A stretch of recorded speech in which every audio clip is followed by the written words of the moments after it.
In 1699, in a quiet town along the Danube, the Ottoman Empire signed a document that would permanently alter the balance of power in Europe. The Treaty of Karlowitz was not merely a diplomatic agreement. It marked the first great territorial retreat of an empire that had once stood at the gates of Vienna as an unstoppable force. For centuries, Ottoman expansion had defined the political geography of Eastern and Central Europe. Now, for the first time, that expansion reversed. Vast lands in Hungary, Transylvania, and the Balkans changed hands. The psychological shift was just as profound as the territorial loss. Europe no longer feared inevitable Ottoman advance, and the empire itself could no longer ignore structural weaknesses within its military and administrative system. The treaty signaled the end of an era of conquest and the beginning of a new age of diplomacy, adaptation, and survival. Understanding Karlowitz means understanding the moment when imperial momentum turned into strategic retreat, and when the map of Europe began to resemble the modern world. The road to Karlowitz, the Great Turkish War, 1683 to 1699, and Ottoman decline. The road to the Treaty of Karlowitz began not at the negotiation table, but on the battlefield outside Vienna in 1683. For nearly 2 centuries, the Ottoman Empire had expanded steadily into Central Europe, projecting military power through a highly disciplined standing army and a flexible provincial administration. By the late 17th century, however, the structural foundations that had sustained this expansion were under strain. Fiscal pressures, military stagnation, and administrative corruption had gradually weakened the empire's capacity to wage prolonged, large-scale wars. The failed Second Siege of Vienna exposed these vulnerabilities to Europe. The Vienna campaign was conceived as a decisive blow against Habsburg power. Grand Vizier Kara Mustafa Pasha led a massive Ottoman army into Central Europe, expecting to capitalize on internal divisions within the Holy Roman Empire. Instead, the campaign culminated in a dramatic defeat. On September 12, 1683, a relief force led by King John III Sobieski of Poland shattered the Ottoman siege lines. The defeat was not merely tactical, it transformed the geopolitical landscape.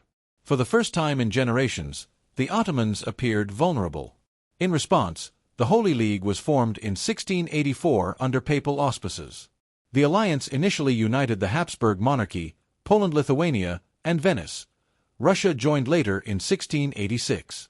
Unlike previous conflicts, which had often been limited and bilateral, this was a coordinated, multinational effort to push the Ottomans out of Europe. The war that followed, known as the Great Turkish War, stretched over 16 years and fundamentally altered the balance of power in the region. The early years of the war saw rapid Ottoman territorial losses. Habsburg forces reconquered much of Hungary, including the strategic city of Buda in 1686. The fall of Buda marked a symbolic reversal of Ottoman dominance in Central Europe. Subsequent defeats at Mohacs, 1687, and other engagements consolidated Habsburg control over Hungary and Transylvania. Meanwhile, Venice advanced in the eastern Mediterranean, capturing the Peloponnese, Morea, and Polish forces regained Podolia. Russia's campaigns targeted Ottoman positions around the Black Sea, signaling the emergence of a new northern rival. Behind these battlefield reversals lay deeper structural problems. The Ottoman military system, once anchored by the elite Janissary Corps and the Timar-based cavalry, had deteriorated. The Timar system, which tied land revenues to military service, was increasingly replaced by tax farming, iltism, weakening provincial military mobilization. The Janissaries, originally a disciplined infantry force recruited through the Devshirme system, had become politically entrenched and resistant to reform. Inflation, driven in part by the influx of New World silver into Europe, eroded state revenues and destabilized the fiscal system. War expenditures mounted as the empire struggled to field and supply armies across multiple fronts. Leadership instability compounded these difficulties. Frequent changes in the Grand Vizierate disrupted strategic continuity. Although capable commanders such as Koprulu Fazıl Mustafa Pasha achieved temporary successes and restored some discipline, these efforts could not reverse the broader trajectory of decline. The decisive moment came in 1697 at the Battle of Zenta. Habsburg forces under Prince Eugene of Savoy launched a surprise attack on the Ottoman army as it attempted to cross the Tisza River. The result was catastrophic. Thousands were killed, and the Grand Vizier perished. The defeat destroyed the empire's capacity to continue the war effectively. By the late 1690s, exhaustion afflicted all sides, but the Ottomans were in a particularly weakened position. The cumulative impact of territorial losses, fiscal strain, and military defeat made continued resistance unsustainable. The empire that had once dictated terms to European powers now faced coordinated adversaries operating with modernized armies and improved logistical systems. The strategic initiative had shifted decisively. Thus, the road to Karlowitz was paved by a combination of military defeat and structural transformation. The Great Turkish War did not simply produce a treaty, it marked the end of sustained Ottoman expansion into Europe. The conflict exposed systemic weaknesses and demonstrated that the empire could no longer rely on the momentum of conquest. When negotiations opened in 1698 to 1699, they reflected a new reality. The Ottoman Empire was no longer the dominant power in Central Europe, but a state compelled to negotiate from a position of strategic retreat. The Treaty of Karlowitz, 1699 terms, territorial losses, and diplomatic process. The Treaty of Karlowitz, signed on January 26, 1699, marked a decisive transformation in Ottoman-European relations. Concluded after 16 years of continuous warfare, the agreement formally ended the Great Turkish War and imposed unprecedented territorial concessions on the Ottoman Empire.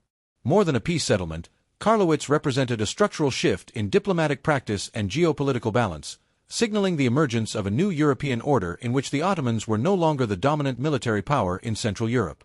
Negotiations took place in the town of Karlowitz, modern Sremski Karlovci, under a diplomatic format that reflected evolving European norms.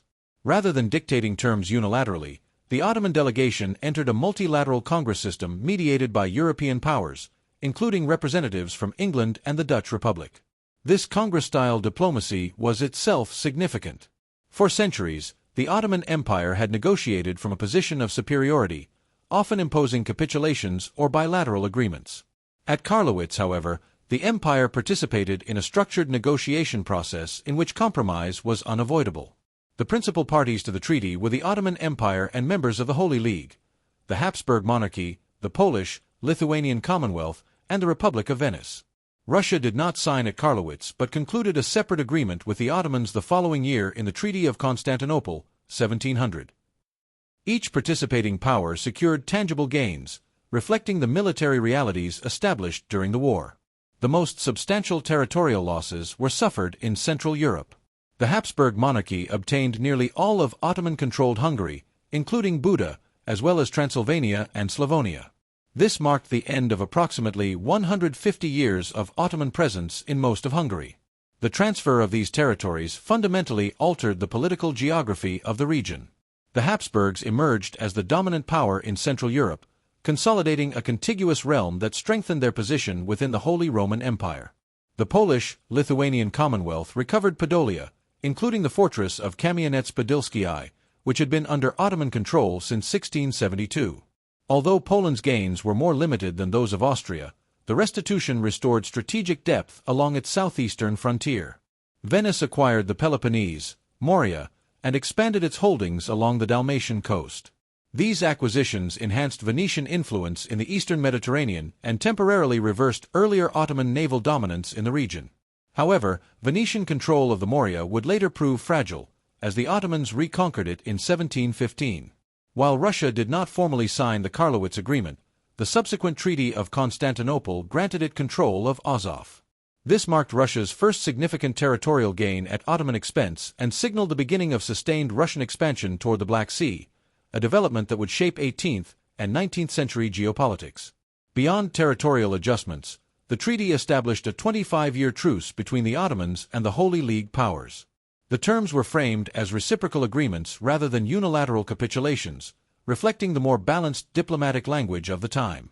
Fixed frontiers were delineated with greater precision than in earlier agreements, emphasizing territorial sovereignty and clearly demarcated borders, key characteristics of the emerging European state system. The diplomatic process itself revealed the empire's changing position. Ottoman negotiators were compelled to accept mediation and to operate within a European Congress framework.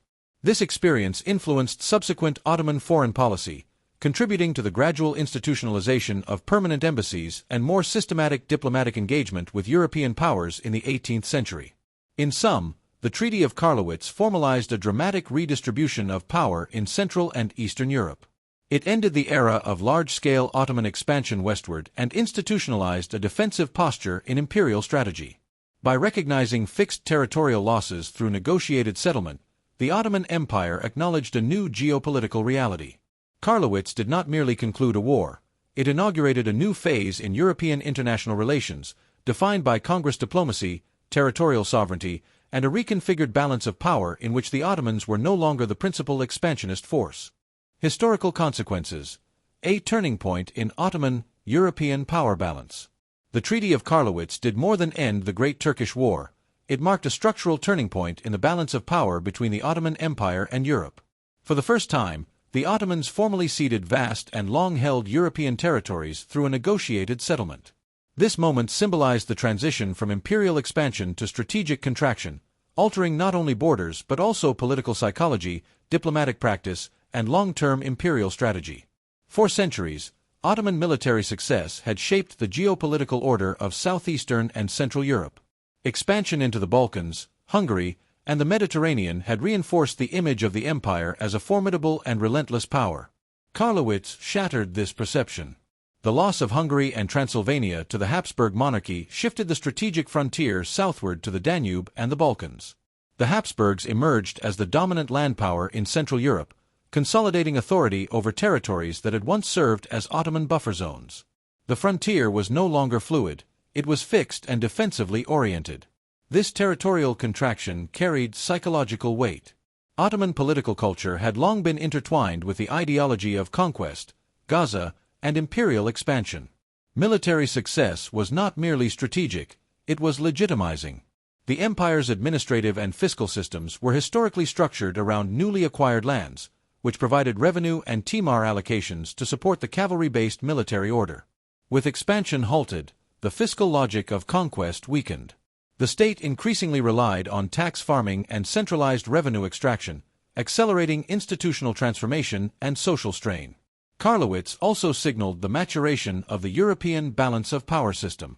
The Holy League's coordinated military campaign demonstrated that European states could align strategically against a common adversary.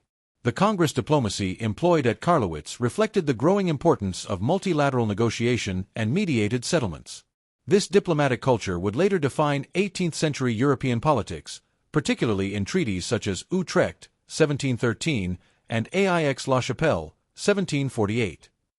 The Ottoman Empire, once peripheral to European diplomatic norms, was now integrated into this evolving interstate framework, albeit from a weakened position. The shift was not purely territorial, it was military and technological. European armies in the late 17th century had undergone significant modernization, incorporating standardized drill, improved artillery, and more sophisticated logistical systems. Fiscal military states such as the Habsburg Monarchy developed more efficient taxation mechanisms to sustain prolonged warfare. The Ottoman military system, by contrast, faced stagnation. The decline of the timar system and the politicization of the Janissary Corps limited adaptability. Karlowitz underscored the widening gap between Ottoman military organization and emerging European models. Russia's parallel rise further altered the strategic environment. Although Russia concluded a separate treaty in 1700, its acquisition of Azov signaled long-term ambitions toward the Black Sea. This development introduced a persistent northern pressure that would shape Ottoman foreign policy throughout the 18th century. The empire increasingly found itself defending multiple frontiers against expanding European powers with modernized armies and centralized administrations. Historiographically, Karlowitz has often been framed as the beginning of the so-called Ottoman decline. Modern scholarship, however, approaches this concept with greater nuance. Rather than a simple narrative of decay, the post-Karlowitz period can be understood as one of transformation and adaptation. The 18th century witnessed attempts at administrative reform, fiscal reorganization, and diplomatic recalibration. Permanent embassies were established in major European capitals, reflecting recognition of diplomacy as a strategic instrument equal to warfare. Yet the structural implications of Karlowitz were undeniable. The empire had entered a defensive era. Territorial recovery became episodic rather than systematic, and future wars were increasingly fought to preserve existing boundaries rather than extend them. The balance of power had tilted decisively. Europe was no longer reacting to Ottoman expansion. The Ottoman Empire was responding to European initiative. In this sense, Karlowitz stands as a watershed. It marked the end of Ottoman predominance in Central Europe and the consolidation of a European state system in which power was negotiated, balanced, and institutionalized. The treaty did not signal immediate collapse, but it redefined the trajectory of Ottoman history. From 1699 onward, survival, reform, and adaptation replaced expansion as the central imperatives of imperial policy.